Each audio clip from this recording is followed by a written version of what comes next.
지난해 하청업체 노동자 사망 사고가 났던 충남 태안화력발전소에서 또다시 노동자 끼임 사고가 발생했습니다. 김용균 씨 사망 사고 이후 2인 1조로 근무 형태가 강화되면서 다행히 참변은 막았습니다. 현장에 나가 있는 취재기자 연결합니다. 이상공 기자.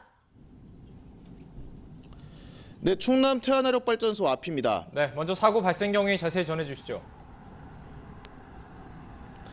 네, 사고는 어제 오후 태안화력발전소 2호기에서 발생했습니다.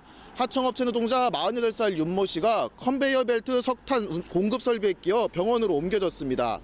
이 사고로 윤 씨는 갈비뼈 5개가 부러지는 등 중상을 입었습니다. 끼임 사고는 윤 씨가 컨베이어 벨트로 이송되는 석탄을 연료 보관 장치에 분배해주는 설비를 점검하던 중 발생했습니다. 윤 씨가 설비가 접근하는 것을 보고 몸을 피했지만 피한 곳이 좁아 사고가 발생한 것으로 전해졌습니다. 그래도 다행히 김용균 씨 사망 사고 이후 강화된 2인 1조 근무 원칙에 따라 주변에 있던 동료가 사고 직후 기계를 멈추면서 참변은 피할 수 있었습니다. 네, 참사는 피했는데 발전소 내부는 여전히 위험한 상태인 것 같군요.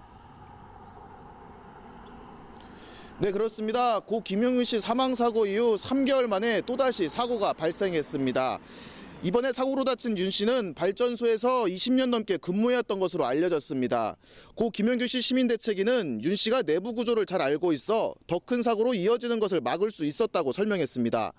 하청업체 측이 추정한 사고 원인도 현장 이동 통로 불안정과 안전교육 미흡 등입니다. 그런데 사고 이후 회사 측의 대응 과정에 문제가 있었다는 의혹이 제기됐습니다.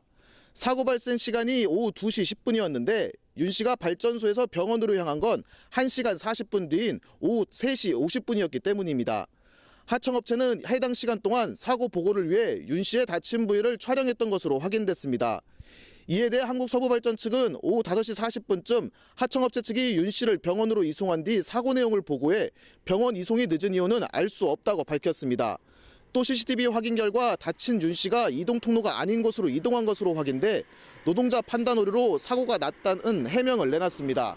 지금까지 충남 태안화력발전소 앞에서 YTN 이상곤입니다.